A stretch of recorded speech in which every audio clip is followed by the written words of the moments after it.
চট্টগ্রাম জেলার ফটিকছড়ি থানার অন্তর্গত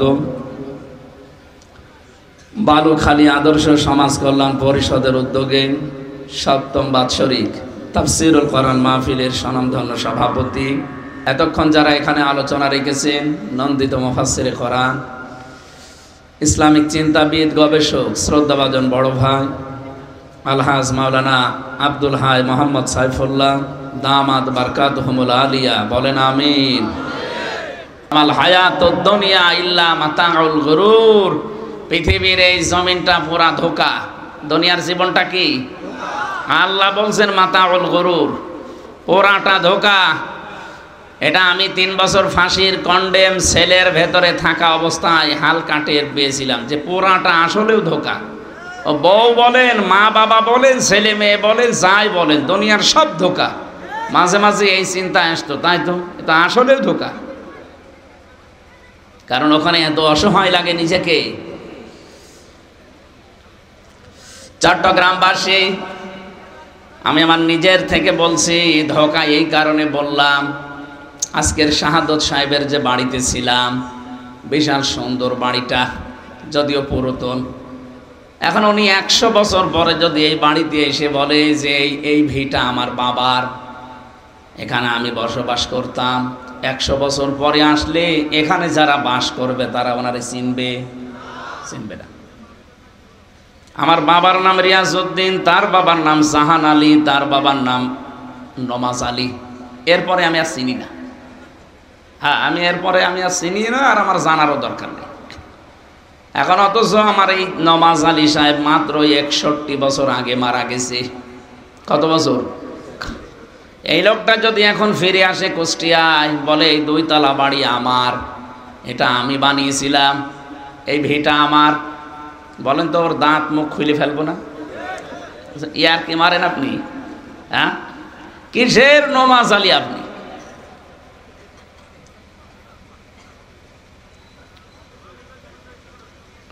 কারণ আমি তাকে দেখিনি, তার চেহারা আমার মনে নেই, তাকে আমি দেখিনি। এই বয়সে যদি এখন আমার কুষ্টিয়ায় উনি আসে, এখন আসলে হয়তো কিছু মুরব্বী তাকে চিনবে, আর সর্বোচ্চ 30-40 বছর পর আসলে ওনার বয়সে আর কেউ নেই, ওনাকে দেখার মতো আর এই দুনিয়ায় কেউ থাকবে না। ওই লোকটা এসে কুষ্টিয়ার বাড়ি দাবি করলেও হবে না, ওকে আমার মনে হয় এলাকায়ও থাকতে দেব না। কি মনে মনে ভাববো যে সকালবেলা আবার লোকজন নিয়ে এসে বাড়ির ভাগ যাবে, তখন বলা হবে যে আপনার যদি জায়গা না হয় তাহলে মসজিদের বারান্দায় থাকেন, সকালবেলা কুষ্টিয়া পার হয়ে চলে যাবেন, এ জেলায় থাকবেন না। এটা দুনিয়া। এটা কি কথা বলছেন? আমরা এরকম একটা জায়গায় আছি। সুতরাং এই পৃথিবীতে মানুষের জীবনের সফলতা বিফলতা নির্ভর করছে যেটার উপরে আমরা সেই সংক্রান্ত কথাগুলো আজকে শোনার জন্য বসেছি। আমরা তেলাওয়াতও করেছি ওই রকম একটা আয়াত। সুতরাং আমাদের জীবন যেন ধোঁকায় পড়ে নষ্ট হয়ে না যায়, আমরা যেন সফল হতে পারি, জাহান্নামের আগুন থেকে মুক্ত হয়ে যেন জান্নাতের সর্বোচ্চ যে মাকাম আছে ওই মাকামে পৌঁছাতে পারি, বলে না আমি। যেহেতু সর্বোচ্চ জান্নাতের নাম হচ্ছে জান্নাতুল ফেরদাউস, ওইটার আলোচনা আজকে হবে ইনশাআল্লাহ। দরুদ আর সালাম পড়ছি আমাদের নবী মুহাম্মদুর রাসূলুল্লাহ সাল্লাল্লাহু আলাইহি ওয়াসাল্লামের প্রতি। আপনি দেখেন, এই যে কোরআনে কারিমের যে আয়াত পড়লাম, কাদ আফলাহাল মুমিনুন, এই আয়াতটা পড়তে হলে যে সমস্ত অক্ষরগুলো লাগে, কোরআন পড়তে হলে অক্ষর লাগে কয়টা? এ কোন এলাকায় আসলাম আমি? কয়টা অক্ষর লাগে? 29টা। আপনি প্রতিটি অক্ষরে দেখবেন আমাদের নবীর বর্ণনা আল্লাহ নিজে দিয়েছেন। আপনি যেখানেই দেখবেন প্রথমে আলিফ দিয়ে আল্লাহ আমার নবীকে ডাক দিয়েছেন আহমাদ। আহমাদ নেই কোরআনে? তার মানে প্রশংসিত আমার নবী। বা দিয়ে আল্লাহ পাক আমার নবীকে ডাক দিয়েছেন বাশির, বিশ্ব নবী ছিলেন সুসংবাদদাতা। তা দিয়ে আমার নবীকে আল্লাহ ডাক দিয়েছেন মুত্তাকি, আমার নবী পরহেজগার ছিলেন। সা দিয়ে আমার নবীকে আল্লাহ ডাক দিয়েছেন মুদ্দাসসির, কম্বলওয়ালা। জিম দিয়ে আমার নবীকে আল্লাহ ডাক দিয়েছেন জামিল, তিনি সুন্দর ছিলেন। হা দিয়ে আল্লাহ ডাক দিয়েছেন আমার নবী হামিম, তিনি অন্তরঙ্গ বন্ধু ছিলেন। খ দিয়ে আমার নবীকে আল্লাহ ডাক দিয়েছেন খাতামান নাবিয়্যিন, তিনি শেষ নবী। তিনি কি? আপনি একটা একটা করে এভাবে যাবেন, সর্বশেষ অক্ষরে বিশ্ব নবীকে আল্লাহ ডাক দিয়েছেন ইয়াসিন, হে নেতা। হে কি? নেতা। ইয়া হরফে নেতা, সিন মানে সাজ্জেদ, সাজ্জেদের বাংলা অর্থ নেতা। আল্লাহ যেহেতু তাকে নাম ধরে ডাক দিলেন হে নেতা, এটা শুধু দুনিয়ার বিষয় না, রাজনৈতিকভাবে এখানে বিভিন্ন দলের লোক আমরা আছি, আমিও জানি। তো নবীজিকে আল্লাহ যেহেতু নেতা বলে ডাক দিয়েছেন, আজকে যাদের নেতা ঠিক নেই এই মুহূর্তে তাকে ঠিক করা লাগবে। আপনি কি রাগ করলেন? কেন বললাম এটা জানেন? সূরা হুদ 12 নাম্বার পারা 12 নাম্বার পৃষ্ঠার প্রথম নাম্বার লাইনের 98 নাম্বার আয়াতে আছে। এই এখানে ওঠে কারা? কিসের কালেকশন? পরে বসেন, আমি সময় দেবো, বসেন। নাকি শেষ করে দেবো এখনই? আপনারা এভাবে করলে তো বুঝবেন না। বাইরে যেয়ে বলবেন যে উনি নিয়ে আসলাম তাফসীর শোনার জন্য, রাজনীতি করলো। এটা রাজনীতি না, এটা আসল নীতি। এই নীতি বসেন না, এই কারণেই তো বলছেন যে কোরআনে রাজনীতি নেই। 918 জায়গায় আছে কোরআন দিয়ে রাজনীতি করা লাগবে। কয় জায়গায়? 918 জায়গায়। আমার এই ছোট মাথায় আছে, আরো যারা বড় বড় মাথা আছে হুজুরের মতো তারা আরো বেশি পাবে। আপনারা নিস্তব্ধ হয়ে যান তো। এই কি গো, বসেন ওখানে, বসেন। নাকি এখানে দুই দিকে দুটো পুলিশ দাঁড় করিয়ে রাখবো? আপনারা ভয় পাচ্ছেন না কেন? এদিকে তাকান। এই যে কথাটা বললাম, ইয়াকদুমু কওমাহু ইয়াউমাল কিয়ামাতি ফাআওরাদাহুমুন নার ওয়া বিইসাল বিরদুল মাওরুদ। আয়াতের বাংলা আপনি যত তাফসীর দেখবেন, যদিও ফেরাউন সম্পর্কে নাজিল হওয়া একটা, এর বাংলা সামারাইজ হচ্ছে এইটা, যেই দলের নেতা জাহান্নামে যাবে ওই দলের কর্মীরা ওর সাথে জাহান্নামে যাবে। এটা রাজনীতি হয় কি করে আপনার কাছে? এটা দুনিয়ার বিষয় বলে আপনি ছেড়ে দেন। কোন কারণে? এটা তো আখিরাতের সাথে সম্পর্কিত। এই জন্য যার নেতা ঠিক নেই, ওই নেতা যদি সত্যি জাহান্নামে যায়, আল্লাহর কসম আপনাকেও জাহান্নামে যাওয়া লাগবে। ইয়াউমা তুকাল্লাবু ওয়ুজুহুহুম ফিন্নার। সূরা আহজাবের ভেতরে আল্লাহ জানিয়েছেন কিয়ামতের দিন ওর মুখমণ্ডলকে আগুন দিয়ে ভাঁজ করা হবে, ভাজা হবে। মাছ যেভাবে ভাজে দেখেছেন না, ওভাবে মুখমণ্ডল আল্লাহ আগুন দিয়ে ভাজবে। কাদের? এদের পরবর্তী যতগুলো অংশ দেখবেন সব নেতার কথা। যে মানুষগুলো দুনিয়ায় নেতা ঠিক করতে পারেননি, ওই মানুষগুলোর নেতাকে যেমন ভাজা হবে, কর্মীকেও ভাজা হবে। এটাকে আমি বানিয়ে বলছি। যারা জানে কোরআন পড়তে, তাফসীর পড়তে জিজ্ঞাসা করেন তো। সিন মানে যে সাজ্জেদ, তাফসীরে কাবিরের ভেতরে পাবেন। আল্লামা ফখরুদ্দিন রাজি রহমতুল্লাহ আলাইহি সিনের 5টা অর্থ দিয়েছেন এখানে।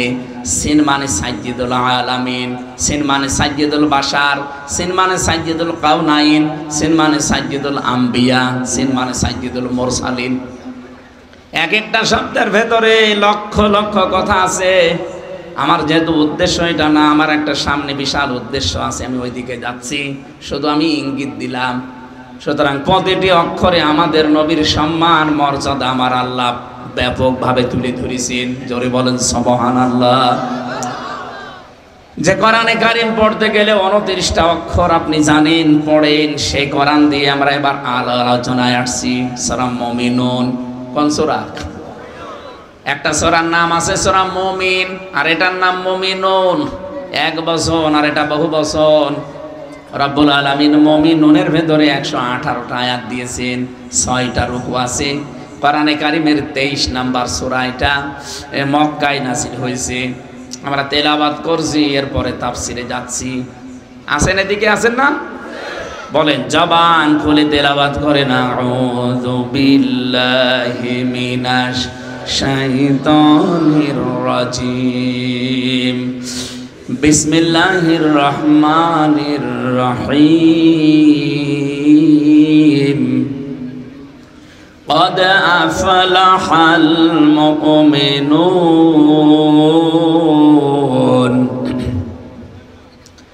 আল্লাহ পাক বলেন কদ, অবশ্যই, আফলাহা ইউফলিহু, এটা মাজি, অতীতের শব্দ, পাস্ট এটা।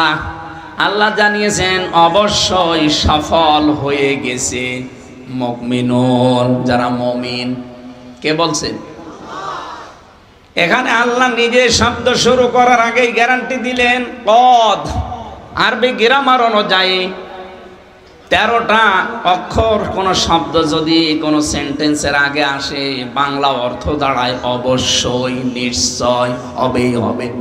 তার ভেতরে কদ একটা, কদ, সিন, সাউফা, লাম, এরকম 13টা আছে। এখানে আল্লাহ কোনটা দিয়েছেন বলেন তো? এই ক্লাস চলছে, এটা বলেন। আল্লাহ গ্যারান্টি দিচ্ছেন অবশ্যই, নিশ্চয়, মাস্ট বি, হবেই হবে, সফল হয়েই গেছে, হবে না, হয়ে গেছে। আল মুমিনুন, যারা মুমিন বলে দাবি করে মানুষগুলো সফল হয়ে গেছে। এবার আসেন তো আমরা দেখি আয়াতের প্রথম অর্থ। মুমিনরা যেহেতু সফল হয়েছে, এখন মুমিন কয় প্রকার? হ্যাঁ, মুমিনের প্রকারভেদ নেই। পৃথিবীর প্রত্যেকটা দিক আর বিভাগ দেখবেন শ্রেণী ভাগ করা হয়। এই যে শিরিকের আলোচনায় গেলে আমি শিরিককে ভাগ করেছি তাফসির থেকে। শিরিক 4 প্রকার হয় প্রধানত: শিরিক বিল জাত, শিরিক বিল সিফাত, শিরিক বিল ইখতিয়ারা, শিরিক বিল হুকুক। এভাবে এই 4 প্রকার আবার আপনি শ্রেণী বিন্যাস করলে পাবেন 8 প্রকার। ওখানে আবার শ্রেণী বিন্যাস করলে পাবেন 12 প্রকার। ওটা ভাগ করলে পাবেন 22 প্রকার। ওইটা আর এক ভাগ করলে 42 প্রকার। ওটা আর এক ভাগ করলে 72 প্রকার। ওটা আবার ভাগ ভাগ করে তাফসিরের ভাষায় দেখবেন 120 প্রকার লেখা আছে। শিরিক কত প্রকার? প্রত্যেকটা জিনিস যেহেতু ভাগ ভাগ করা যায়, মুমিনও ভাগ আছে। একটা কামেল মুমিন আর একটা ফাসেক মুমিন। এদিকে আছেন আপনারা? পরিপূর্ণ মুমিন আর গুনাহগার মুমিন, এই 2 প্রকার মুমিনই সফল। ভালো করে খেয়াল করবেন, 2 প্রকার মুমিনই কি? আরো জোরে বলেন। প্রথম যেটা, ওটা বিনা হিসাবে জান্নাতে চলে যাবে। দ্বিতীয় যেটা, এদের হিসাব দেওয়া লাগবে। এবং এর বাইরে যারা আছে, কিয়ামতের কঠিন ওই ময়দানে আল্লাহ একটা ঘোষণা দিয়ে দেবেন, ওয়ামতাজুল ইয়াউমা আইয়ুহাল মুজরিমুন। ইমাম আবু হানিফা রাহমাতুল্লাহ আলাইহির জীবনীতে দেখলাম তিনি নামাজে দাঁড়িয়েছিলেন, সূরা ইয়াসিন তেলাওয়াত করছিলেন। আর এই আয়াতটায় যখন এসেছেন, তাহাজ্জুদের নামাজে দাঁড়িয়ে সারা রাত তিনি এই একটা আয়াতই পড়েছিলেন, ওয়ামতাজুল ইয়াউমা আইয়ুহাল মুজরিমুন। আল্লাহ পাক কিয়ামতে ঘোষণা দিয়ে দেবেন, এই হাসরবাসী, এখানে যারা মুজরিম আছে, পাপিষ্ট আছো, আমার নেককার বান্দাদের থেকে তোমরা আলাদা হয়ে যাও। আজ তো সবাই এক জায়গায় বসতে পেরেছি, হয়তো কেউ নিষেধও করে না, উঠেও যেতে বলে না। কিয়ামতে এরকম কঠিন ময়দান শুরু হবে, আল্লাহ নিজে বিচারের এই কাঠগড়ায় বসবেন। এজলাসে বসেই তিনি বলবেন, না, এখানে সবাইকে এক জায়গায় থাকা যাবে না। যারা পাপিষ্ট মুজরিম আমার মুমিন বান্দাদের থেকে আলাদা হয়ে যা। ইমাম আবু হানিফা বলেন, আমি চিন্তা করছিলাম নামাজি আয়াতটা নিয়ে, কিয়ামতে যদি আল্লাহ আমাকে ও মুমিনদের থেকে আলাদা করে দেয়, কি অবস্থা হবে আমার। আপনি চিন্তা করেছেন কোথায় তার অবস্থান? তিনি যদি এই চিন্তা ভাবনা করেন আমাদের কি হয়েছে। কিয়ামতে 2 প্রকার মানুষকে আল্লাহ ভাগ করে ফেলবেন, ফারিকুন ফিল জান্নাতি ওয়া ফারিকুন ফিস সাঈর। আল্লাহ পাক বলেন, এক দল যাবে জান্নাতে আর এক দল যাবে জাহান্নামে। এই জান্নাতের ভেতরে যে 2 দল আছে, একটা কামেল মুমিন আর একটা গুনাহগার মুমিন। তো কাফের যারা বাকি যা আছে সব, এই পৃথিবীতে এখন প্রায় 4,500 ধর্মের লোক আছে। কত বলেন বলেন? 4,500 ধর্মের লোক বাস করে এই দুনিয়ায়। 257টা রাষ্ট্র আছে, তার ভেতরে বাংলাদেশ একটা। সব মিলে প্রায় 810 কোটির উপরে আমরা মানুষ আছি। 210 কোটি আমরা মুসলিম, বাকিগুলো সব অন্য ধর্মের। এই মুসলিমদের ভেতরে যারা কামেল, তারা আজকের এই তেলাওয়াত কিন্তু 11 আয়াতের ভেতরে আপনি দেখবেন তাদের জীবন মিলবে। আর যেই মানুষগুলো ওই যে ফাসেক মুমিন যাদেরকে বলা হয় গুনাহগার, এগুলোর সাথে হয়তো 11টার ভেতরে 4-5টা মিলবে, 2-3টা মিলবে। এখন আমরা দেখি আমরা কোন পর্যায়ে আছি। যারা কামেল মুমিন, এই মানুষগুলো জান্নাতে চলে যাবে, কোনো বিচার নেই, হিসাব নেই। 11টা আয়াতের ভেতরে 7টা গুণ আল্লাহ দিয়েছেন, যদি আপনি অর্জন করতে পারেন। এই জন্যই তো শাহাদত ভাই বলছিলেন যে ফজরের পর থেকে শুরু করবেন না, এখন থেকে যখন শুনবেন এই জায়গা থেকে আরম্ভ হবে।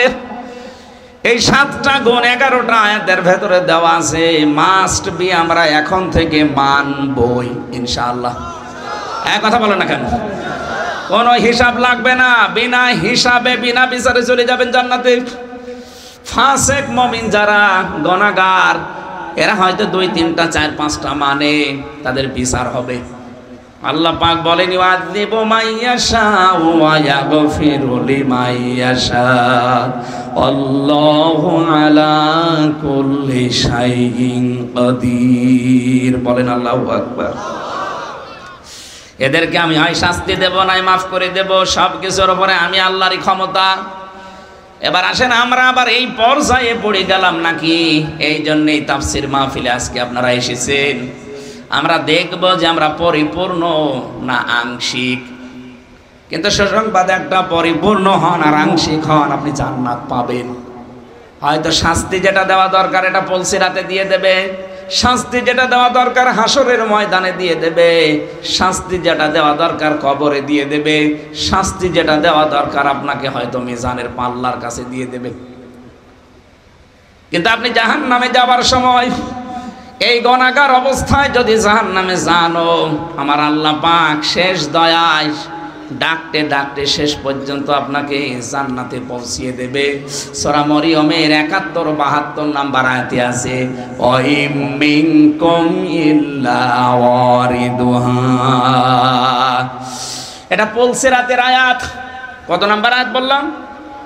সূরা মরিয়ম 71-72 নাম্বার আয়াত। বাড়ি যে তাফসীর মিলাবেন, ফি জিলালিল কোরআনটা মুফাসসির বেশ সুন্দরভাবে ব্যাখ্যা দিয়েছেন।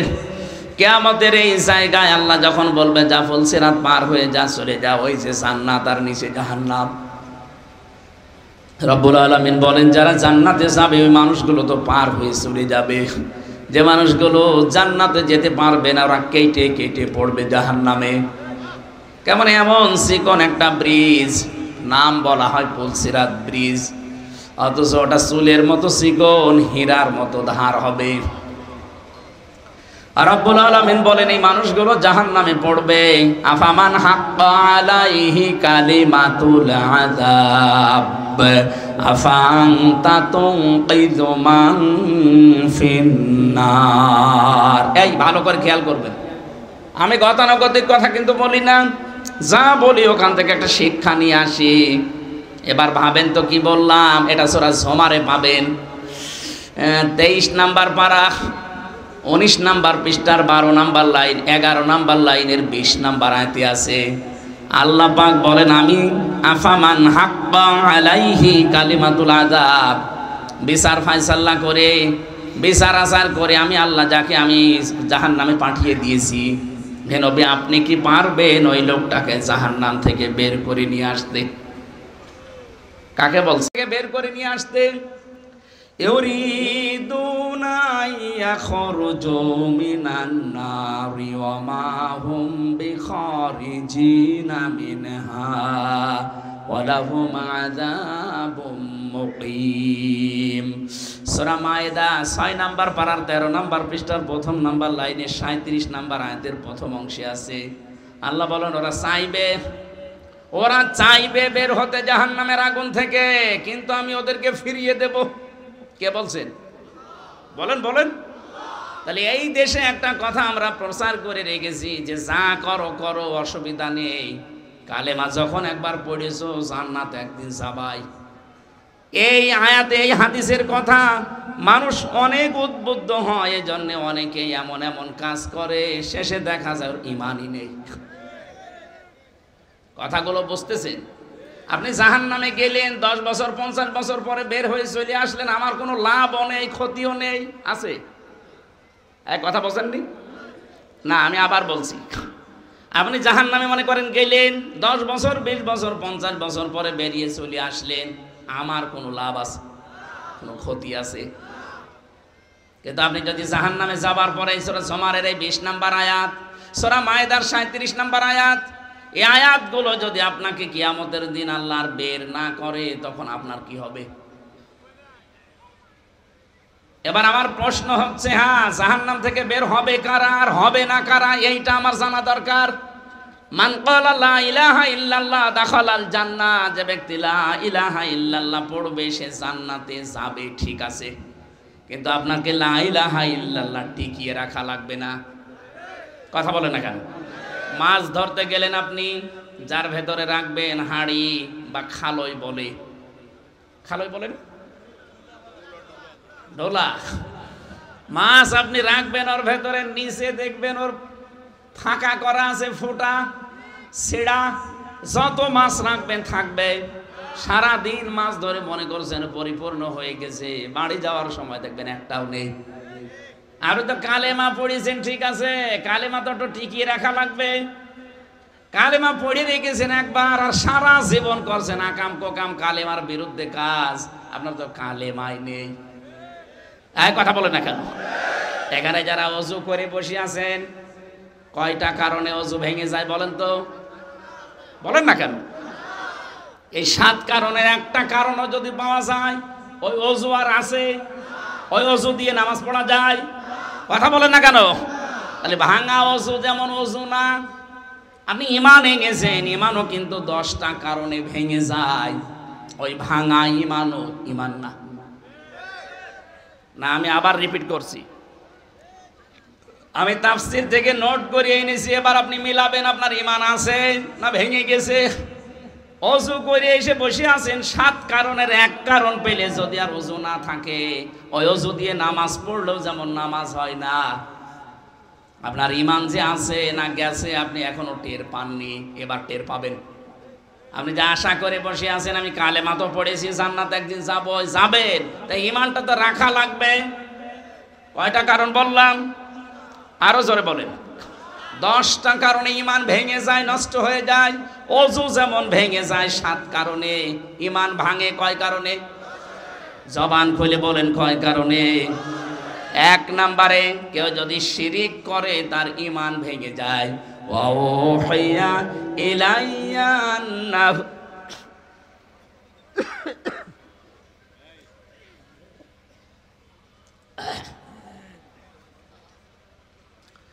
এটা সূরা জুমারের 65 নাম্বার। আমি খালি দলিলগুলো বলছি, যেহেতু রেকর্ড হচ্ছে, বাড়ি যে খালি মিলিয়ে নেবেন। সূরা জুমারের 65 নাম্বার আয়াত। এই পৃথিবীতে যত নবীকে আল্লাহ পাঠিয়েছেন এই হুঁশিয়ারি দিয়েছেন, নবীরা তোমাদের সবার উপরে আমার ওহী এইটা যে যা করো শিরিক করবা না। কি করবা না? বলেন বলেন। লা ইয়াহবাতান্না আমালুকা, যদি শিরিক করে কেউ, হে নবী আপনিও যদি শিরিক করেন, লা ইয়াহবাতান্না আমালুকা, লামে তাকিদ নুনে সাকিলা। যারা আরবি গ্রামার বোঝে কত ভয়ঙ্কর শব্দ আল্লাহ সেট করেছেন। লা ইয়াহবাতান্না আমালুকা ওয়ালা তাকুনান্না মিনাল খাসিরিন। কোন মানুষ যদি সত্যি শিরিক করে, হে নবী আপনিও যদি করেন, আমি আল্লাহ কিন্তু গ্যারান্টি দিলাম আপনার আমল রাখবো না, সব নষ্ট করে দেব, আর আপনি ক্ষতিগ্রস্ত হয়ে যাবেন। বলেন নাউজুবিল্লাহ। ক্ষতিগ্রস্ত হয়ে যাবেন, শুধু সাধারণ ভাবে বললেই তো হয়ে যেত।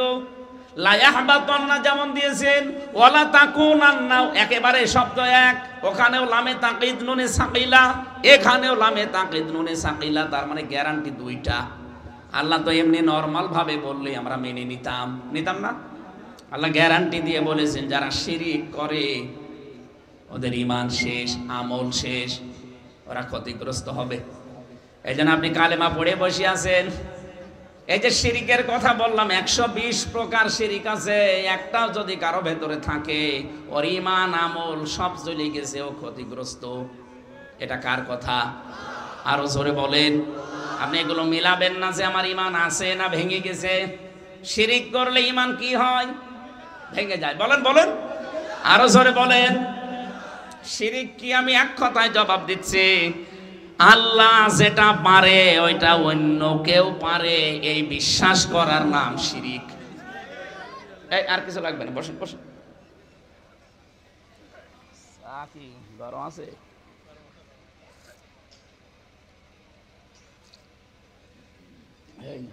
শেষ করো, নষ্ট হয়ে গেল। আর কিছু লাগবে না ভাই, কিছু লাগলে আমি চেয়ে নেবো। বসেন, এখানে বসেন। আপনাকে কিন্তু শেষে আমি জিজ্ঞাসা করবো, পুলিশ না, গ্রাম পুলিশ। দাঁড়া, অন্তত ঈমান ভাঙার 10টা কারণ যদি আপনি বলতে না পারে, আপনার আজ খবর আছে। ফটিক ছড়ি বাঁশি, যেহেতু ঈমান ভাঙার কারণের কথা বলছিলাম, প্রথমেই শিরিক করলে ঈমান ভেঙে যায়। আল্লাহ যেটা পারে ওইটা অন্য কেউ পারে, এ বিশ্বাস করার নাম কি? বলেন তো, এই দুনিয়া চালাতে পারে কে? নাকি আমিও পারি? তাহলে আল্লাহর এই দুনিয়ায় আল্লাহর পাঠানো আইন বাদ দিয়ে যারা অন্য কারো আইন এখানে দাঁড় করাতে চান, বিজয় করতে চান, তাদের ঈমান ভেঙে গেছে। এটা সত্যি করে বলেন তো, বুঝেছেন কারা? না না না, আপনি আন্দাজে হাত তুলবেন না। আমি জানি আপনারা বুঝেছেন, কিন্তু না বোঝার ভান করি আছে। ইনিল হুকমু ইল্লা লিল্লাহ, সূরা ইউসুফের 40 নম্বর আয়াতের মাঝের অংশে আছে আলা লাহুল খালকু ওয়াল আমরু। সূরা আরাফের 154 নম্বর আয়াতের মাঝের অংশে আছে। এরকম 918 জায়গায় পাবেন, ডাইরেক্ট ইনডাইরেক্ট মিলে। কত জায়গায়? এই সবগুলো আয়াতের সামারাইজ একই। আল্লাহ পাক বলেন সৃষ্টি আমার, বিধানও আমার চলবে। সুতরাং এই দেশে আমরা যারা নিজেদেরকে মনে করি আমার ঈমান আছে, কই আমি তো দেখি না। আপনার ঈমান যে কখন ভেঙে গেছে আপনি নিজেও টের পাননি। বায়ু বের হলে যেমন অজু ভেঙে যায়, অনেকে মনে করে না অসুবিধা নেই। এই কথা বলছেন, আপনি অজু করে আসলেন, বায়ু বের হয়ে গেছে, এখন যদি মনে করেন না অতটুকু আর কি, অসুবিধা নেই, অতটুকু আর আমার অজু ভাঙবে না। আপনি এখানে আল্লাহর পাঠানো আইন বাদ দিয়ে অন্য কারো আইন এখানে দাঁড় করাতে চান, বিজয় করতে চান, কায়েম করতে চান, আপনি বিশ্বাস করেন আপনার ঈমান ভেঙে গেছে। এই হিসাবে বলেন তো, এই দেশে 96% মুসলমান ঈমানদার, এটা কি এখন আর বলা যাচ্ছে? 51% তো মেলে না। কথা বলেন না কেন? প্রথম পয়েন্ট অনুযায়ী 51% মিলছে না। আমি একটা গল্প শুনেছিলাম যে এক রিকশা চালক বহু কষ্ট করে 1 কেজি মাংস কিনেছে খাসির। বাড়িতে স্ত্রীকে বলছে সুন্দর করে রান্না করো, আমি গোসল করে আসি। ওর বউ চিন্তা করে দেখি কেমন হয়েছে, স্বাদ চাকতে চাকতে ও মজা নিতে নিতে ছাতা সবই শেষ হয়ে গেছে। ও যখন গোসল করে এসেছে চিন্তা করছে আমি কি দেব, এখন কি দেব মনে করে তো রান্নাও করেছে, অন্য অন্য বেগুন দিয়েছে, আলু দিয়েছে, মোলা দিয়েছে। লোকটা বলে আসল তরকারি কই? বলছে আপনি কিছু মনে করবেন না, আপনি যখন গোসল করতে গেলেন আমি সুন্দর করে রান্না করে ঢাকনা দিয়ে ঢেকে রেখেছিলাম। পানি আনতে গেলাম কলের উপরে, এসে দেখি দুষ্ট বিড়াল ছিল, সব খেয়ে ফেলেছি। মনে মনে একটু দুঃখ পেয়েছে যে কি করলাম।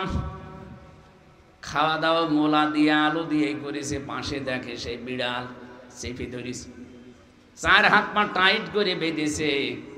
ডাক দিয়ে বলে বউ দাড়ি পাল্লা নিয়ে আস। দাড়ি পাল্লা এনে ওজন দিয়ে দেখে 1 কেজি। বউ এটা যদি বিড়াল হয় তাহলে সে মাংস কই? তুমি যে বলো 1 কেজি মাংস খেয়েছে, তাহলে তো এর ওজন হবে 2 কেজি। এ বিড়ালের 1 কেজি আর 1 কেজি মাংস খেলে কয় কেজি হবে? তাহলে এইটা যদি মাংস হয় তাহলে সে বিড়াল কই? এই দেশে আমরা ৯৬% মুসলমান সব জগা খেচুড়ি। কথা বলে না কেন? বদরের ময়দানের মতো ৩১৩ জন যদি দেশে তৈরি হয়, কেউ আমাদের দিকে চোখ তুলে তাকাতে পারবে না।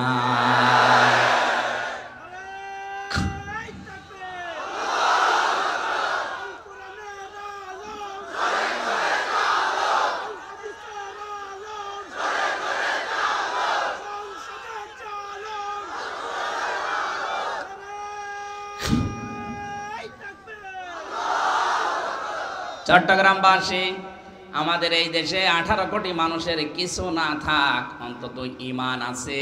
ঈমানটা যদি ওই বদরের ময়দানের মতো সাহাবীদের মতো ৩১৩ জনের মতো হয়ে যেত, এই দেশে আমার মনে হয় ৫৪ বছর আগে ইসলাম কায়েম হয়ে যেত। আমরা শুধু জগা খেচুড়িতে আছি, কখন সে ঈমান গেছে কখন ভেঙে গেছে আমি জানি না, অথচ বিশ্বাস করি আছি না অতটুকু বায়ু বের হলে আর কি হয়, অথচ অজুজে ভেঙে গেছে ও টেরই পাইনি। কথা বলে না কেন? তাহলে শিরিক করলে কি ভেঙে যায়? শিরিকের এক কথায় জবাব কি? আল্লাহ যেটা পারে ওটা অন্য কেউ পারে বিশ্বাস করার নাম। আরো জোরে বলেন। আমি মাত্র একটা উদাহরণ দিলাম, আমি একটা উদাহরণ মাত্র দিয়েছি যে আল্লাহ পাক বলেন জমিন আমি বানিয়েছি, আইন চলবে আল্লাহর। এখানে আল্লাহর আইনের বিপরীতে যারা অন্য কারো আইন কায়েম করতে চান, প্রতিষ্ঠা করতে চান, আপনার কিন্তু ঈমান ভেঙে গেছে। আর আমরা চাই এইরকম ঈমানদার যে যারা আল্লাহর তৈরি করায় পৃথিবীতে আল্লাহর আইন দিয়ে চালাবে, এরকম ঈমানদার চাই। কথা বলে না কেন? তৈরি হচ্ছে ইনশাআল্লাহ। আগস্টের 5 তারিখের আগের জরিপ দেখবেন, এই দেশে মাত্র 100 জনের 15 জন মানুষ চাইতো যে কোরআনে কারিমের বিধান এই দেশে কায়েম হোক। কি কথা বলেন না কেন? আপনি একটু চোখ কান খোলা রেখে দেখবেন, মাত্র 100 জনের 15 জন এই দেশে মানুষ চায় যে কোরআনের বিধান কায়েম হোক। কিন্তু এই 4.5 মাসের ব্যবধানে এই জানুয়ারি মাসে জরিপ আসে, আপনি দেখবেন জানুয়ারির জরিপগুলো ইন্টারন্যাশনাল যেগুলো জরিপ আছে, তারা এই দেশের উপরে একটা চিত্র তুলে ধরেছে যে এই দেশে এখন 100 জনের 58 জন মানুষ চাচ্ছে যে কোরআনের বিধান কায়েম হোক। 4.5 মাসের ব্যবধানে যদি এই পরিবর্তন এসে যায়, আর কিছুদিন যেতে দেন, 100 জনের 100 জন মানুষ চাইবে দেশে কোরআন কায়েম হোক। কারণ তারা টের পাচ্ছে যে কোরআনের বিধান নেই, এই কারণে চাঁদাবাজি চাই। কোরআনের বিধান নেই, এই জন্যই মেয়ে লোককে বেপরদায় চলতে দেখা যায়।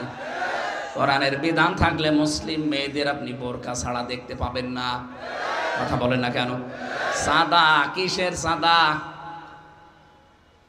আমির জামাত ডাক্তার শফিকুর রহমান হাফিজাহুল্লাহ ঘোষণা দিয়েছেন, ইসলাম যদি এদেশে আসে তার পরের দিন আমরা যে কাজ করব, সাদাবাজি বন্ধ করব।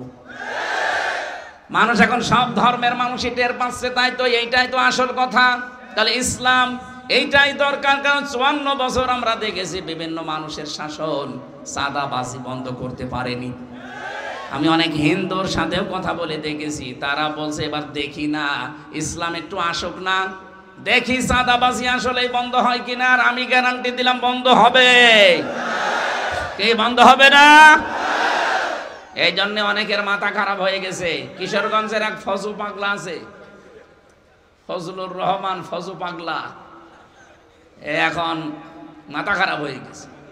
ছাত্রলীগের সভাপতি ছিল আগে, নমিনেশন দেয়নি হাসিনা, এই জন্য পরিবর্তন হয়ে এসেছে অন্য এক দলে। এসে ওর মাথা খারাপ, এখন বলছে না এ দেশে ইসলামপন্থী যারা আছে ওরা 10%-এর বেশি ভোট পাবে না। আরে ভাই, 15.5 বছরে ভোট হয়েছে যে ভোট পাবে? আপনি ভোট দিয়ে দেখেন। হিন্দু পর্যন্ত এখন যা বলছে আপনি দেখছেন না, মাথা কি এমনি খারাপ হয়ে গেছে। আমি আগে পয়েন্টগুলো শেষ করি, কথা বুঝতেছেন আপনারা? ঈমান ভেঙে যায় কয় কারণে? 2 নম্বরে কেউ যদি কুফরি করে, কুফরি মানে ঢেকে রাখা। এই যে এখানে যারা চাষ করে খান, কৃষক, এদের আরবিতে কিন্তু কাফের বলে। কি চাষ করে খায় এদের কি বলে? কেন? কারণ এরা এই যে বীজ মাটির নিচে ঢেকে রাখে না, এই কারণে এদের কাফের বলা হয়। ইসলামের কোন বিধান কেউ যদি জানার পরেও গোপন করে রাখে, চেপে রাখে, সেও এক প্রকার কাফের। তার ঈমান আছে না গেছে? 3 নম্বরে পেয়েছি যারা নেফাক, সব ধর্মকে যারা সমান মনে করে। এটা এখন কিন্তু এই কয়েকদিন ধরে চলছে। সব ধর্মকে তারা সমান মনে করে, বলে আমরা উদার। এত উদার তুমি আল্লাহর চাইতে উদার। আল্লাহ বলেন ইন্নাদ-দীনা ইনদাল্লাহিল ইসলাম, আমার কাছে মনোনীত একটাই ধর্ম, তার নাম কি? ইসলাম বাদ দিয়ে পৃথিবীর 4,500 ধর্মের কোনো দাম নেই আল্লাহর কাছে। আর আপনি বলেন না সব ধর্ম সমান, আপনার ঈমান আছে না ভেঙে গেছে? ভেঙে গেছে। 4 নম্বরে যারা নবী ছাড়া অন্য কারো আদর্শ ভালো মনে করে, এদেশে নেই। আপনি যে বলছেন মান ক্বালা লা ইলাহা ইল্লাল্লাহ দাখালাল জান্নাহ, কালেমা পড়েছি জান্নাত যাবেন, ঠিক আছে, কালেমা আছে। যারা নবী ছাড়া অন্য কারো আদর্শকে ভালো মনে করে, তার ঈমান তো ভেঙে গেছে। কথা বলেন না কেন? খুবই গুরুত্বপূর্ণ বিষয় বলছি, যারা শিক্ষিত মানুষ তারা টের পাচ্ছে। খুব খেয়াল করে শোনেন, এটা রেকর্ড হচ্ছে, সারা দেশে কাল যাবে। 5 নম্বরে পেয়েছি যারা আল্লাহর বিধানকে ভালো মনে করে না। কত মানুষ এই দেশে এখন জানান দিয়েই দিয়েছে যে আমরা শরিয়া আইনে বিশ্বাস করি না। বলেন তো তার ঈমান আছে না গেছে? এটাকে আপনি জোর করে দাবি করবেন? এই পয়েন্টগুলোর সাথে মিলা লাগবে, আমি বানিয়ে লিখেছি, সবগুলো তাফসীর থেকে তোলা। যারা আল্লাহর আইনকে, বিধানকে যাদের কাছে ভালো লাগে না, অন্য আইন যাদের কাছে ভালো লাগে, তার ঈমান ভেঙে গেছে। 6 নম্বরে দ্বীনের কোন বিধানকে যারা কটাক্ষ করে। এই যে লোকটা জানিয়েছে যে কোরআনের সাথে রাজনীতির কোনো সম্পর্ক নেই, একটা কটাক্ষ। আপনি কোন কারণে এটা বলতে গেলেন? ওয়ালা তাকফু মা লাইসা লাকা বিহি ইলমুন, যে বিষয়ে জ্ঞান নেই ওই বিষয়ে মুখ খুলবা না। এ ফতোয়া কার? সূরা বানী ইসরাঈলের ভেতরে আছে 37 নম্বর আয়াতে, যেই কথা জানো না ওই কথা বলবা না। আপনি জানেন না যে 918 জায়গায় আছে রাজনীতি করা লাগবে কোরআন দিয়ে, আর আপনি বললেন না রাজনীতির সাথে কোরআনের সম্পর্ক নেই। আপনার ঈমান আমার মনে হয় এই পয়েন্ট অনুযায়ী নেই। 7 নম্বরে বেশি যারা জাদুকর। এদেশে তো জাদুকর নেই। বিভিন্ন বাস স্ট্যান্ডে আর ট্রেন স্ট্যান্ডে দেখবেন স্টেশনে বসে বসে হাত দেখে সব বলে দেয়। এমন এমন জাদু করে, নবীকে পর্যন্ত ওই জামানায় জাদু করেছিল, এখন অনেকে জাদু করছেন। জাদু করলে আপনার ঈমান কিন্তু ভেঙে যাবে, নষ্ট হয়ে যাবে। 8 নম্বরে পেয়েছে যারা মুসলমানদের বিরুদ্ধে ষড়যন্ত্র করে। এখন চলছে না এটা? কথা বলেন না কেন? এদের তো সব এক হয়ে গিয়েছিলাম আমরা, হঠাৎ করে দাদা বাবুরা কি মাথায় দিয়ে গেল আর আপনি পাগল হয়ে গেলেন। এখন আপনি মুসলমানদের বিরুদ্ধে ষড়যন্ত্র আরম্ভ করেছেন। আপনার কথাবার্তারা শুনলে সব কোরআনের বিরুদ্ধে, হাদিসের বিরুদ্ধে, আলেমদের বিরুদ্ধে। আপনি নামতে নামতে এত নিচে নেমে পড়েছেন যে আলেমদেরকে আপনি ধর্ম ব্যবসায়ী বলেন। কথা বলছেন এখন? কথা বলেন এ দেশে একজন, ওর ঈমান নেই, ঈমান ভেঙে গেছে। ভাঙা ওযু দিয়ে যেমন নামাজ হয় না, ওর ওই ভাঙা ঈমান দিয়েও জান্নাতেও যাবে না। ও যদি জান্নাতে যায় তাহলে 8 নম্বর পয়েন্ট কেটে বাদ দিয়ে দিন। যারা এই কথা বলতে পারে আলেমরা ধর্ম ব্যবসায়ী, আপনি কি এতদিন ছিলেন না তাদের সাথে? কোন কারণে এখন কথা বলছেন? আমরা জানি আপনার পেছনে কেউ নাড়াচাড়া দিচ্ছে। দাদারা এসে মনে হয় কিছু ঘোলাপালা দিয়েছে যে অসুবিধা নেই, তোরা আসবি, আমরা তোদের সাথে আছি, তোদের সাথে সম্পর্ক আবার আমাদের ওই কন্যার মতো হবে। আপনাদের সাথে কারো সম্পর্ক ভালো নেই, আমাদের সাথে ভালো হবে কি করে? আফগানিস্তানের সাথে একটা বর্ডার আছে, সম্পর্ক ভালো নেই। পাকিস্তানের সাথে বর্ডার আছে, সম্পর্ক ভালো নেই। মায়ানমারের সাথে বর্ডার আছে, ভালো নেই। চীনের সাথে বর্ডার আছে, ভালো নেই। মালদ্বীপের সাথে বর্ডার আছে, ভালো নেই। নেপালের সাথে আছে, ভালো নেই। ভুটানের সাথে আছে, ভালো নেই। এ দেশের সাথে ভালো ছিল, কন্যা ছিল, ভালো ছিল, কন্যা নেই, ভালো নেই। এখন আবার ওরা কয়েকদিন আগে এসে ঘোষণা দিয়েছে যে এই স্বাভাবিক অবস্থা আবার ফিরবে যদি নির্বাচিত সরকার ক্ষমতায় আসে তাদের সাথে। এই একটা হাওয়া লাগিয়েছে, ওরা মনে করছে কি হনুরে, কি হনরে 1 আগস্টের 5 তারিখ পেয়েছেন আপনি? দিন পাল্টিয়ে গেছে এখন। এদেশের জনগণ যা চাবে তাই হবে। এক কথা বলেন, কারো ইশারা এদেশে চলবে না ইনশাআল্লাহ। যদি আবার কাউকে জীবন দেওয়া লাগে, জীবন দেওয়ার মতো মানুষ কিন্তু এদেশে আছে। আপনি মনে করছেন নেই? 2732 জন মানুষ যদি জীবন দিতে পারে 24 সালে, এখনো এরকম 2732 জন রেডি হয়ে আছে। দাদাদের কোনো মাতব্বরি এদেশে চলবে না ইনশাআল্লাহ। কারণ এত মিথ্যা কথা বলা দাদা আমাদের দরকার নেই। আপনি মাইক্রোসফটের রিপোর্ট দেখেন, তামাম দুনিয়ায় সবচাইতে বেশি মিথ্যা তথ্য পরিবেশন করে এই ইন্ডিয়া। এত তথ্য মিথ্যা দেয় পৃথিবীতে, অথচ খ্রিস্টানরা এই রিপোর্ট পাঠিয়েছে। এত মিথ্যা কথা বলেন কোন কারণে? আপনারা, আমরা তো প্রতিবেশী না? প্রতিবেশীর সম্পর্কে এই আচরণ আপনাদের। নিজেরা ভালো থাকেন, আমাদেরকে ভালো থাকতে দেন। কতগুলো মসজিদ ভাঙলেন এই ভুয়া ধোয়া তুলে। পৃথিবীর মানুষ দেখি মাটির নিচে কেউ গ্যাস পায়, তেল পায়, সোনা পায়, আর ওই কোলাঙ্গাররা শুধু মন্দির পায়। মাটির নিচে খুঁড়লেই নাকি মন্দির, তাও যেখানে সেখানে না, খালি মসজিদের নিচে। ওরা বাবরি মসজিদ ভেঙেছে এই ভুয়া ধোয়া তুলে, যে এখানে মন্দির ছিল 1000 বছর আগে। কথা বলছে না কেন? গতকালকে একটা মসজিদ ভেঙেছে। যারা আল্লাহর ঘর ভেঙে চোরমার করে দিতে পারে, ওরা মুসলমানের বন্ধু হয় কি করে? ওরা সারা বিশ্বে 54 বছর মিথ্যা ছড়িয়েছে যে আমাদের দেশে সাম্প্রদায়িক সম্প্রীতি নেই, এখানে সংখ্যালঘু নির্যাতন হয়। ডাহা মিথ্যা কথা। আগস্টের 5 তারিখের পর থেকে এই দেশের সবচেয়ে বেশি নিরাপদে আছে সংখ্যালঘু লোকেরা। আমির জামাত ঘোষণা দেয়নি এদেশের সংখ্যালঘু বলে কিছু নেই, মেজরিটি মাইনরিটির কিছু আছে। এদেশে যাই জন্ম নেবে সেই এদেশের বৈধ নাগরিক। কিসের সংখ্যালঘু দাবি করেন আপনি? আপনিও যা, আমিও তা। এ দেশের ওপর আমার যেমন আছে দরদ, অধিকার আপনারও আছে। এই মিথ্যা কথাটা ওরা বিশ্বের মোড়লদেরকে শুনিয়ে শুনিয়ে আমাদেরকে দাবিয়ে রেখেছিল। এখন মোড়লরাও বিশ্বাস করে না, কারণ তারাই রিপোর্ট দিয়েছে, এই যে ভয়েস অফ আমেরিকা, তামাম দুনিয়ায় এরা বেশি মিথ্যা কথা বলে। এই জন্য আমার মনে হয়, আমার সিদ্ধান্ত, সরকারেরও এটা হওয়া দরকার যে দাদাদের সাথে কোনো সম্পর্ক আমাদের দরকার নেই। ব্যবসা বাণিজ্যের সম্পর্ক পাকিস্তানের সাথে শুরু করেন, চীনের সাথে শুরু করেন, তুরস্কের সাথে শুরু করেন, মালদ্বীপের সাথে শুরু করেন। ওই শয়তানদের কোনো দরকার নেই। বাংলাদেশে দরকার হয় 2 টাকা 5 টাকা করে কালেকশন করেন, করে 8টা বিভাগে 8টা আন্তর্জাতিক মানের হাসপাতাল বানিয়ে দেন। ইন্ডিয়াতে আর যাওয়াই লাগবে না, ওরা না খেয়ে মরবে। আমি ইন্ডিয়ার বহু জায়গায় ঘুরেছি। ওরা ভয় দেখায় আমাদেরকে যে না খাইয়ে এদেরকে মারবো। আরে বেটা, আমরা মুসলমান, 1 বছরে 1 মাস না খেয়ে থাকা ফরজ। খাবারের ভয় তোমাদের দেখানো দরকার। এখন এই যে ভয় পেয়েছে, এখন আলু পচে যাচ্ছে, পেঁয়াজ পচে যাচ্ছে, বলছে দাদা। কিসের দাদা? এতদিন মিথ্যা ছড়িয়ে যে হকার কিছু আছে সাংবাদিক নামে মলম, আমার মনে হয় এরে মুসলমানই দেওয়া দরকার।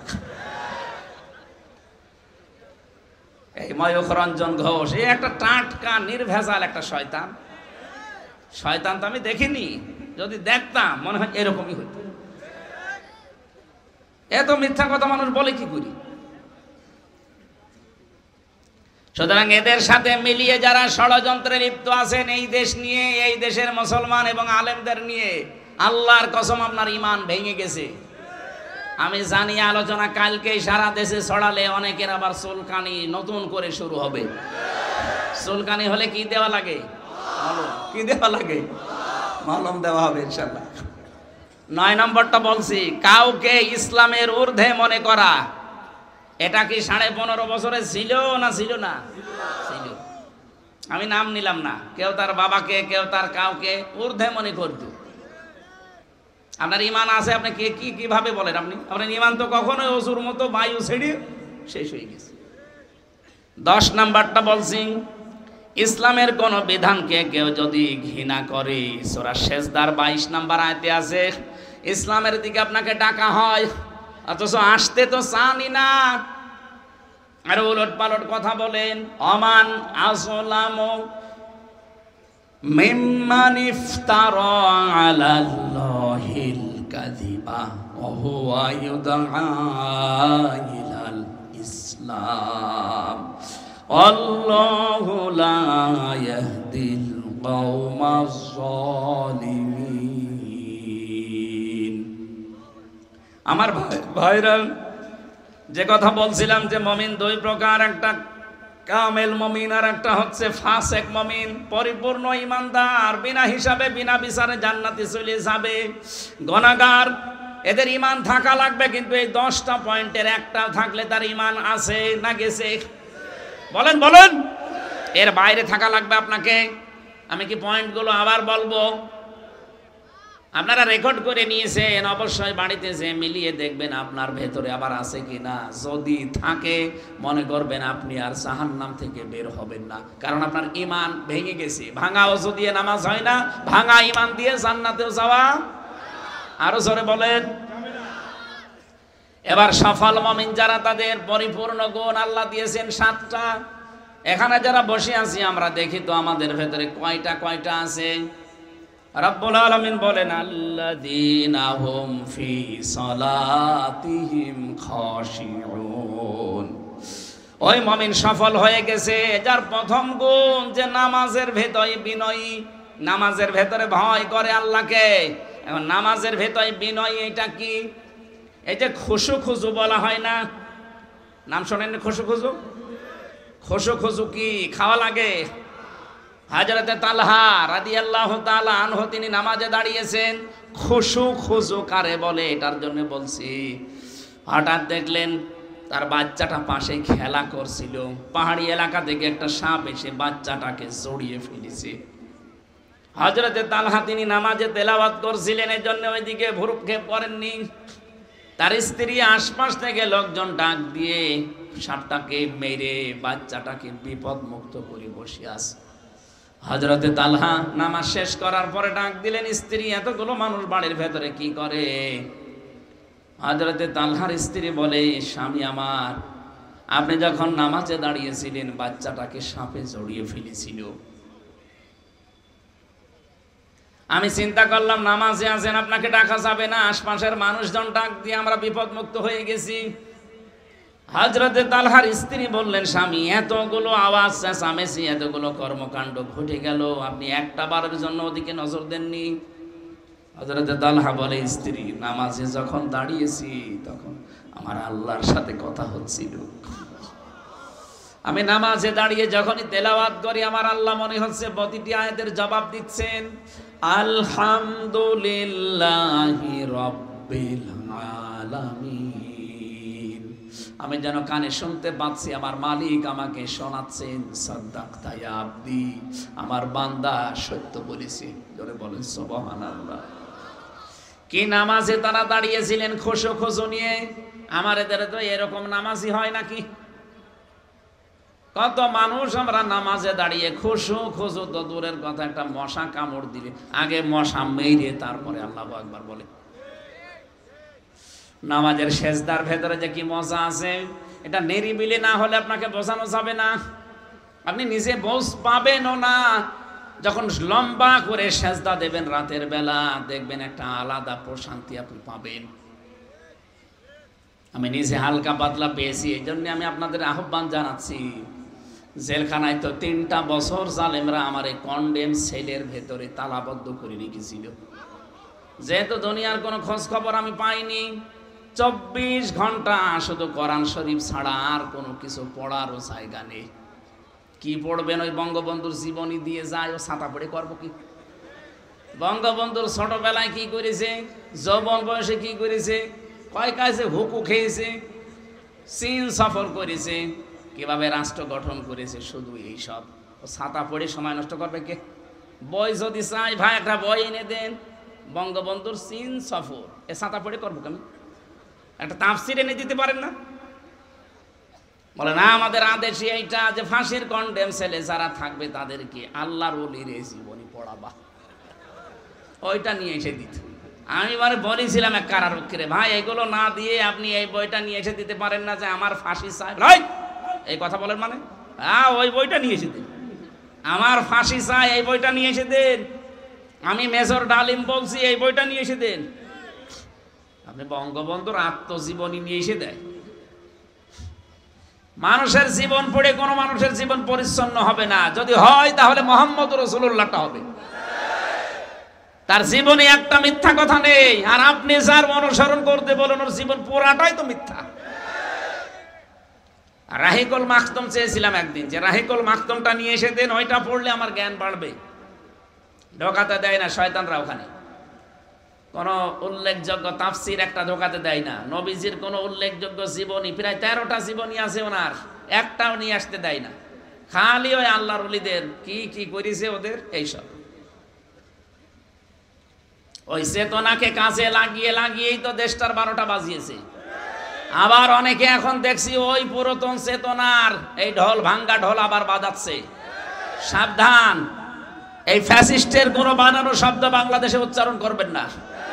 সব রাজাকার, আল বদর এসব সব বাদ। এখন নতুন করে বাংলাদেশ গড়ার সময় এসেছে, কথা বলেন না কেন? আর আমার মনে হয় যারা মুরব্বী হয়ে গেছে, যারা সকালে কি বলে বিকালে কি বলে ঠিক টের পায় না, ওদের রাজনীতি থেকে বিদায় নেওয়া দরকার। রাজনীতি ওরা করে হয়তো ব্যবসার জন্য, ওদের আর কোনো ব্যবসা নেই, বাণিজ্য নেই, রাজনীতি ওদের ব্যবসা। এজন্য আশা করবো যারা এরকম ভুল ভাল বকেন, চাচা এরশাদের মতো সকালে এক কথা বিকালে আর এক কথা, এই কথা বলছে না কেন? এরকম কথা অনেকে বলছে না।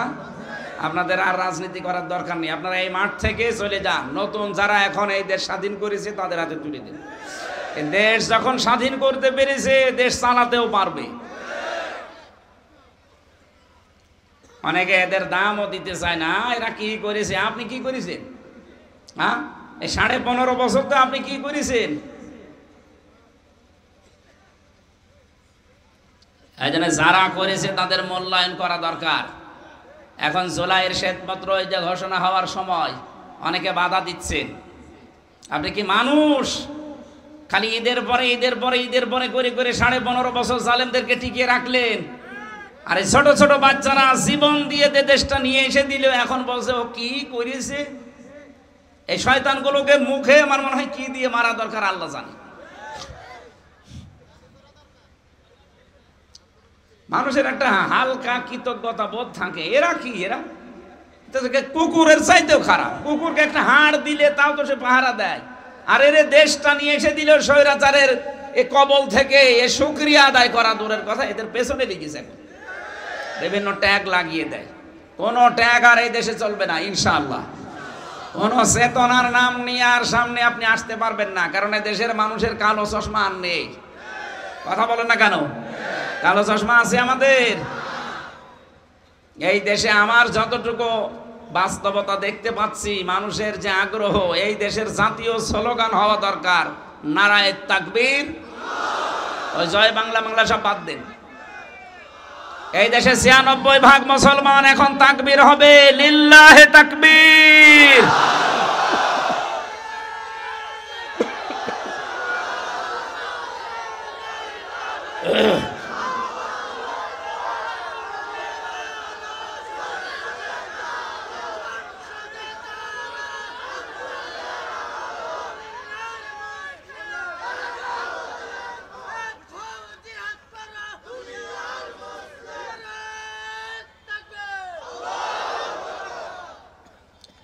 আমার ভাইরা, নামাজের ভেতরে খুশু খুশু সাহাবায়ে কেরাম যেহেতু দেখিয়েছেন, আমরা গভীর রজনীতে যখন দেখেছি রাত 2:30-3টার সময় উঠে লম্বা একটা সেজদা দিলে এমনিতে যেহেতু গোনা মোনা হয় না ওই জায়গায়, কারণ 24 ঘন্টা আপনি যাবেন কোথায়, আর মেয়ে লোকও নেই যে গোনা করবেন। মহিলা যদি না থাকে অনেক গোনা থেকে বেঁচে থাকা যায়। কি কথা বলে না কেন? এরপরে 2 নাম্বার, মোবাইল নেই, আরো গোনা থেকে বেশি থাকা যাচ্ছে।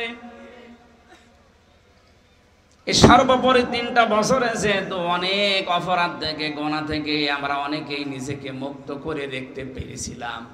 এই জন্য মানুষ যখন নিজেকে পবিত্র রাখতে পারে তখন ইবাদতের একটা স্বাদ আলাদা আসে। আমি ওই সময় পেয়েছিলাম, এখন আর পাচ্ছি না, কারণ বাইরে এসে কত হাওয়া গায়ে লাগছে। ওই সময় রাতের বেলা উঠলে 2.5 পারা 3 পারা 2 রাকাত নামাজে যখন পড়তাম, সেজদায় চলে যায় 40 মিনিট 45 মিনিট কাটিয়ে, যেহেতু মনের ভেতরে একটা আলাদা দুঃখ, এমনি কান্না চলে আসতো। বলেন তো 40-45 মিনিট একটা সেজদায় পড়ে যদি হাওমা করে কান্নাকাটি করা যায়, এমনিতে আলাদাভাবে আল্লাহ আপনাকে শান্তি দেবে। নামাজের মজা আমরা অনেকে পাইনি, এই জন্য নামাজে অভ্যস্ত না। আজকে থেকে নামাজের মজা পাওয়ার জন্য লম্বা লম্বা সেজদা দেবেন। ফরজ নামাজে না, এমনি নফল সুন্নত যখন একা একা পড়েন সেজদাগুলো একটু লম্বা করে দেবেন, দেখবেন আপনাকে মহান আল্লাহ একটা আলাদা অনির্বচন সুখ দিয়ে দেবে।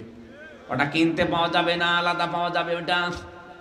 এজন্য আমরা যদি সফল মুমিন হতে চাই, কামেল মুমিন হতে চাই, আমাদের নামাজ এখন থেকে নামাজের ভেতরে খুশু লাগবে। 2 নম্বরে নামাজে আপনি যা পড়েন ওইটা আপনাকে বোঝা লাগবে। 3 নম্বরে নামাজের ভেতরে যেটা পড়েছেন ওইটা বাস্তব জীবনে যখনই সামনে আসবে ওইটা আপনি আমল করবেন। আপনি নামাজের ভেতরে দাঁড়িয়ে দাঁড়িয়ে পড়লেন, আরাইতাল্লাযী ইউকাযযিবু বিদ্দীন ফাযালিকাল্লাযী ইয়াদউল ইয়াতীম। আল্লাহ পাক বলেন ওই মানুষটা কিয়ামত বিশ্বাস করে না যারা এতিমের গলায় ধাক্কা দেয়। হঠাৎ এক এতিম এসে বলছে আমারে খাবার দেন, আপনি আয়াতও পড়ছেন ওইটা। এখন যদি বলেন এই বেটা আমার কোরআন শরীফ পড়ায় ডিস্টার্ব করলি, দূর হয়ে যা। আপনার কোরআন পড়া হয়েছে? আপনি পড়ছিলেন কি? ওয়ালা ইয়াহুদ্দু আলা তুআমিল মিসকিন। মিসকিন যদি আসে খাবার দাও, খাবার না থাকলে উদ্বুদ্ধ করো অন্যকে। আর আপনি উদ্বুদ্ধ করা দূরের কথা, কোরআন শরীফ পড়া ডিস্টার্ব হয়, এই ধোয়া তুলে আপনি তাকে তাড়িয়ে দিলেন না। এই জন্য নামাজের ভেতরে খুশু তৈরি হওয়ার পর যখন বুঝবেন, আর ওইটা যখন নামাজের ভেতর থেকে বাইরে আসার পরে মিলিয়ে আমল করবেন, আপনি তখন কামেল মুমিন হওয়ার পথে হাঁটবেন। রব্বুল আলামিন বলেন আল্লাযীনা হুম আনিল লাগবি মুরিবুন, যারা অনর্থক কথা এবং কাজ থেকে বিরত থাকে। এখানে লাগবন শব্দের ভেতরে আমরা অনেক ব্যাখ্যা পেয়েছি তাফসীরে ইবনে কাসিরে। অনর্থক কোনো কথা আছে, কথার কোনো কাজ নেই, মানে নেই, অর্থ নেই, এরকম কথা এবং কাজ থেকে, যেটা দুনিয়া আখিরাতে কোনো উপকার হয় না, এরকম কোনো কাজ থেকে নিজেকে বিরত রাখবে কামেল মুমিন।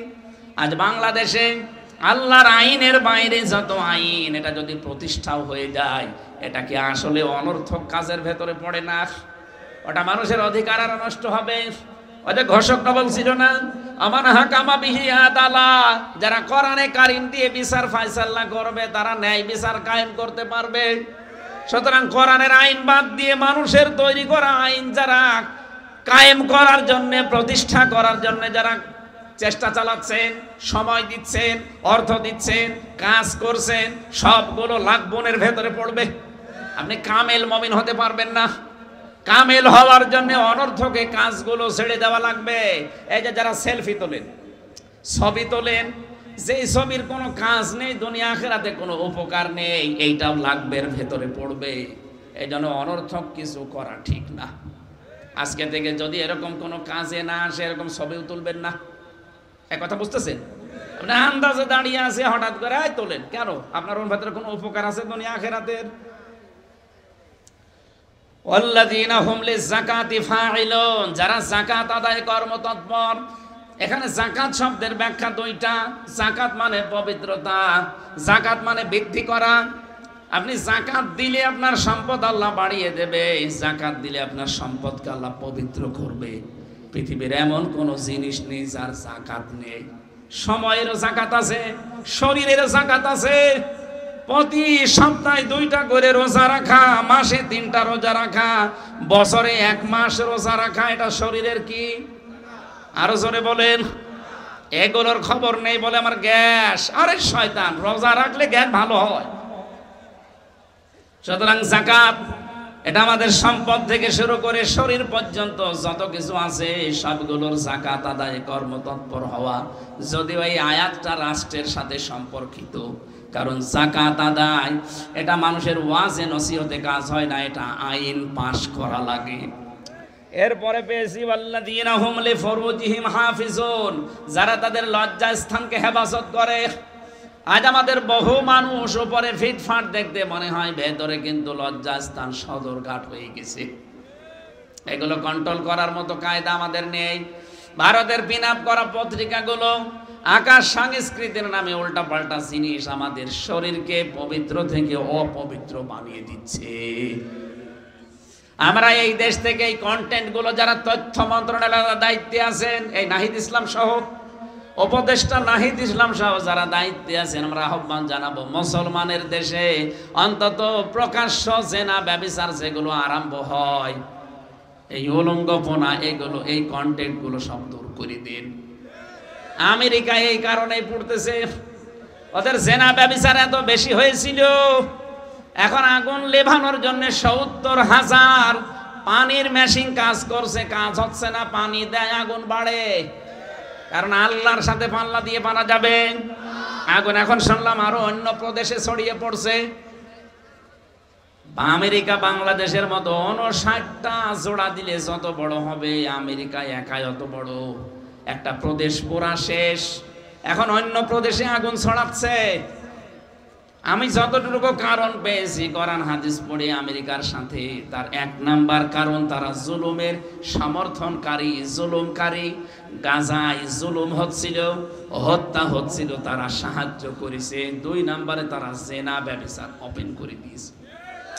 আমাদের দেশটাকে বাঁচাতে হবে, আমাদের চরিত্রের অবক্ষয়, আমাদের চরিত্র এবং আমাদের যৌনাঙ্গ হেফাজত করার জন্য অন্তত ভারত সহ আন্তর্জাতিক যত কন্টেন্ট আছে সবগুলো এই ইউটিউব থেকে আকাশ সংস্কৃতির নামে যা আছে সব দূর করা লাগবে।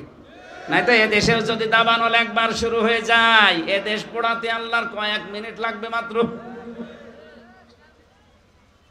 এরপরে পেয়েছি ইল্লা আলা যাওয়াজিহিম আও মা মালাকাত আইমানুহুম ফাইন্নাহুম গায়রু মালুমিন। তবে সেই মানুষগুলো তিরস্কৃত হবে না, নিন্দনীয় হবে না, যারা নিজেদের স্ত্রীকে ব্যবহার করে আর মালিকানাধীন দাসীকে বাদ দিয়ে অন্য কাউকে কামনা করে না। যেহেতু দাসীর প্রথা এখন আমাদের দেশে নেই, আর ওটা যদি সময় আসে তখন আবার হবে। এখন শুধু স্ত্রী বাদ দিয়ে অন্য কাউকে কামনা করা হারাম। এক কথা বলেন না কেন? আমরা যদি সফল মুমিন হতে চাই, নিজের বউ বাদ দিয়ে অন্য কারোর সাথে লাইন করা। আরো আসতে বলেন। এই যে পরকীয়া প্রেমে যারা আছেন, এখনই তওবা করে বাড়ি যাবেন, যে না, নিজের স্ত্রী ছাড়া, নিজের স্বামী ছাড়া, জায়েজ এই 2টা জায়গা ছাড়া অন্য কোনো কামনা করাই জায়েজ নেই।